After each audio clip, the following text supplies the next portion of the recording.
Hello everyone, welcome back to organise learning channel. अगर आप मेरे चैनल पर नए हैं तो चैनल को सब्सक्राइब करें, वीडियो को एंड तक ज़रूर देखें और अगर आपको वीडियो अच्छी लगे तो वीडियो को लाइक, शेयर और कमेंट करें। तो directorate of education GNCT of Delhi की तरफ से 5 अक्टूबर 2021 के लिए मैथ्स की वर्कशीट है, वर्कशीट नंबर 86 क्लास 5 के लिए वर्कशीट है और ये रिकैपिटुलेशन वर्कशीट है। इसका मतलब जो अब तक हम वर्कशीट्स में पढ़ चुके हैं उसको आज हम रिवाइज करेंगे। यहाँ स्टूडेंट अपना नाम लिखेंगे और यहाँ अपने टीचर का नाम लिखेंगे। तो सबसे पहले हम करते हैं एक चित्र पहेली। दिए गए चित्रों को एक जैसा बनाने की कोशिश की गई थी, परंतु बनाते समय चित्र 2 में कुछ गलतियां हो गई हैं। तो ये 2 चित्र हैं, ये चित्र 1 है और ये चित्र 2। इसके जैसा बनाने की कोशिश की गई थी, लेकिन इसको बनाते समय इसमें कुछ गलतियां रह गई हैं। तो आप किन्हीं 4 गलतियों को ढूंढकर अपने अध्यापक या अध्यापिका के साथ साझा कीजिए। तो आपको इसमें कोई भी 4 गलतियां ढूंढनी है चित्र 2 में और उसको अपने अध्यापक या अध्यापिका के साथ शेयर करना है। तो देखते हैं। तो देखो इसमें क्या क्या गलतियां हैं। जैसे ये यहाँ पर शेर है, यहाँ नहीं है, तो एक गलती ये हो गई। दूसरा शेर यहाँ है, यहाँ पे नहीं है, तो दूसरी गलती ये हो गई। तीसरा ये सन यहाँ पे नहीं है, तो ये तीसरी गलती। ये बादल है यहाँ नहीं है, तो ये चौथी गलती। इसके अलावा भी अगर आपको कोई गलती नज़र आ रही है तो वो आप इसमें सर्च करेंगे और अपने टीचर के साथ शेयर करेंगे। अब आगे देखते हैं स्कूल की ओर। ठीक है, तो स्कूल की ओर।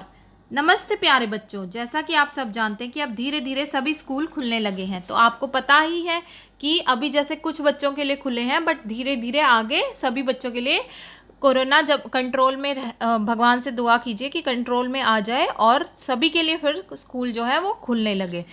ऐसे में हम सभी के लिए सुरक्षित रहने के लिए सावधानी बरतना बहुत आवश्यक है। तो ऐसे में हम क्या करेंगे, सुरक्षित रहने के लिए हमें सावधानी बहुत रखनी है। कोरोना नियमों का पालन करते हुए सभी स्कूलों की कक्षाओं में एक समय में बच्चों की बहुत कम संख्या बैठाई जाती है। तो कोरोना नियमों का पालन करने के लिए हमें क्या करना पड़ता है कि सभी स्कूलों में कक्षा में एक टाइम पे बच्चों को बहुत कम संख्या में बैठाना पड़ रहा है। मधु एक स्कूल में अध्यापिका है और उनके स्कूल में भी इसी तरह की व्यवस्था की गई है। तो एक स्कूल में अध्यापिका है मधु, तो उनके स्कूल में भी कुछ इसी तरह की व्यवस्था की गई है। मधु बच्चों के लिए बैठने की व्यवस्था कर रही है, तो वह भी क्या कर रही है, बच्चों को कैसे बैठाना है इस चीज़ की व्यवस्था वो कर रही है। ऐसा करने में आप भी उनकी मदद करने के लिए नीचे दिए गए प्रश्नों को हल कीजिए। तो ऐसा करने के लिए आप भी क्या करेंगे कि उनकी मदद कर सकते हैं। आप मदद कैसे कर सकते हैं, ये नीचे कुछ प्रश्न दिए गए हैं और उनके विकल्प है और सही विकल्प को चुनकर उस पर टिक का निशान लगाना है। तो सही उत्तर के आगे आपको ये जो टिक है इसका निशान लगाना है। तो आइए देखते हैं प्रश्न। तो पहला प्रश्न है हमारे पास, यदि 9वीं कक्षा में 300 बच्चे हैं और एक कमरे में 25 बच्चों को बैठाना है तो कितने कमरों की आवश्यकता होगी। तो 9वीं कक्षा में कितने बच्चे हैं हमारे पास, 300। एक कमरे में कितने बच्चे बैठाने हैं, 25।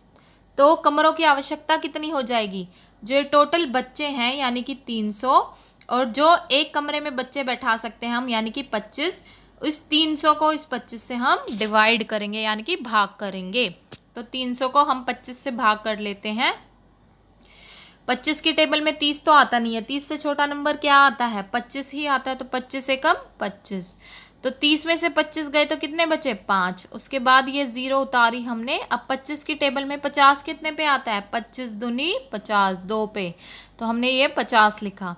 अब 50 में से 50 गया तो कुछ भी नहीं बचा, तो ये आ गया हमारे पास उत्तर यानी कि 12। तो अगर 300 बच्चों को एक कमरे में 25 बच्चों के साथ बैठाना है, मतलब 25 बच्चों को एक कमरे में बैठाना है, तो टोटल 300 बच्चे हैं। तो टोटल जो कमरे चाहिए होंगे वो कितने चाहिए होंगे, 12। तो थर्ड ऑप्शन जो है वो सही हो जाएगा। अब दूसरा प्रश्न देखते हैं, यदि 425 बच्चों को स्कूल आना है और एक कमरे में 25 बच्चे बैठते हैं तो कितने कमरों की आवश्यकता होगी। तो इसमें भी हमें फिर से भाग करना पड़ेगा। बच्चे कितने आ रहे हैं, 425, और एक कमरे में कितने बच्चे बैठा सकते हैं, सिर्फ 25। तो 425 को हम 25 से भाग करेंगे। अब फिर से इसको डिवाइड करते हैं, तो 25 से कम 25 पे ही जाएगा क्योंकि 42 तो आता नहीं और 42 से छोटा नंबर 25 ही आता है 25 की टेबल में। तो 25 से कम 25। अब इसको घटाते हैं, यहाँ पे 2 में से 5 तो जा नहीं सकता, तो यहाँ से 1 बोरो किया, यहाँ पे आ गया, तो यहाँ 3 बच गया। तो 12 में से 5 गए 7 और यहाँ 3 बचा था, तो 3 में से 2 गया 1 और ये इसके बाद 5 और बच गया, तो ये हम करेंगे। ठीक है, उसके बाद क्या आता है, 25 की टेबल में 175 हमारे पास कितने पे आता है, ये आता है हमारे पास 7 पे, तो ये हो जाएगा यहाँ पे 175। अब 175 में से 175 गए तो कुछ भी नहीं बचेगा, तो आंसर हमारा जो ये ऊपर आया है 17, तो ये हो जाएगा यानी कि ऑप्शन नंबर 4। तो टोटल कितने कमरों की आवश्यकता रहेगी, 425 बच्चे अगर स्कूल में आते हैं और एक कमरे में 25 बच्चे बैठेंगे तो टोटल 17 कमरों की ज़रूरत पड़ेगी। अगला क्वेश्चन देखते हैं। कक्षा 11वीं और 12वीं को मिलाकर 396 बच्चे हैं जिन्हें 18 कमरों में बैठाया गया है, तो एक कमरे में कितने छात्रों के बैठने की व्यवस्था की गई होगी। तो 11वीं और 12वीं के बच्चे मिलाकर कितने हैं, 396, और कितने कमरों में उनको बैठाया गया है, 18। तो 18 से हम इसको 396 को भाग करेंगे तो उससे हमें एक कमरे में बैठने वाले छात्रों की जो है संख्या वो पता चल जाएगी। तो 18 को 396 को 18 से भाग करते हैं तो 18 की टेबल में 39 तो आता नहीं, 39 से छोटा नंबर कौन सा आता है 18 की टेबल में, 36, वो कितने पे जाता है, 2 पे। तो 18 दूनी 36, 9 में से 6 गया 3, और फिर ये 6 उतारा हमने तो 36, तो 18 की टेबल में फिर से 36 कितने पे गया, 2 पे, तो ये आ गया 36। अब 36 में से 36 गया तो कुछ भी नहीं बचा, और ये हमारे पास आंसर आ जाएगा। तो यानी कि ऑप्शन नंबर 3 यानी कि 22 जो है वो सही ऑप्शन है। तो अगर 396 बच्चे आते हैं और उनको 18 कमरों में बैठाया गया है तो एक कमरे में कितने बच्चे बैठ पाएंगे, 22। आगे देखते हैं। हर कक्षा में सैनिटाइजर होना अनिवार्य है। अब हर कक्षा में, क्योंकि कोरोना टाइम में बच्चे आएंगे तो इसके लिए हर कक्षा में सैनिटाइजर होना बहुत ज़रूरी है। यदि 7 दिनों में विद्यालय परिसर में सैनिटाइजर की 133 छोटी बोतलों की खपत हुई है तो एक दिन में कितनी बोतलें इस्तेमाल की गई होंगी। तो अब अगर बात की जाए कि 7 दिन में अगर 133 बोतलें जो हैं वो इस्तेमाल हुई हैं तो एक दिन में कितनी हुई होगी। तो इसके लिए क्या करेंगे, 133 को यानी कि जो टोटल बोतलें हैं उनको हम 7 से भाग करेंगे, यानी कि जो टोटल दिन है जिनमें इनकी खपत हुई है तो इससे भाग करेंगे हम। तो 7 की टेबल में 13 तो आता नहीं है, 13 से छोटा 7 नंबर है जो 7 की टेबल में आता है और वो कितने पे जाता है, 1 पे। तो 7 एकम 7। अब 13 में से 7 जाते हैं तो कितने बचेंगे, 6, और आगे क्या बचा हुआ है, 3। तो 7 की टेबल में 63 कितने पे जाता है, 9 पे। तो 7 निम 63। अब 63 में से 63 गए तो कुछ भी नहीं बचा, तो आंसर क्या आया हमारे पास, 19।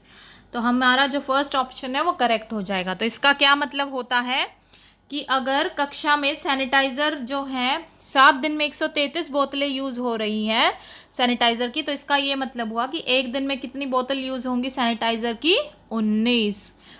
अब अभिभावकों के लिए एक सुझाव रहेगा कि घर से बाहर जाते समय कोविड संबंधित औपचारिक व्यवहार के बारे में बच्चों से बात कीजिए। घर से बाहर वैसे तो निकलना नहीं है, लेकिन अगर निकलना ज़रूरी है और जैसे अब बच्चे भी आना स्टार्ट करेंगे स्कूल में तो आप उनसे कोविड से संबंधित औपचारिक व्यवहार की, उनको कोविड टाइम में कैसे रहना है, कैसे व्यवहार करना है, इस बारे में आप बच्चों से बात करेंगे। और इसी के साथ साथ कोविड-19 के विरुद्ध लड़ाई में सुरक्षित रहने के लिए सभी को मास्क पहनना ज़रूरी है। तो आशा है आपको वीडियो अच्छी लगी होगी। अगर आपको वीडियो अच्छी लगी तो वीडियो को लाइक, शेयर और कमेंट करें और चैनल को सब्सक्राइब करें। मिलते हैं नेक्स्ट वीडियो में।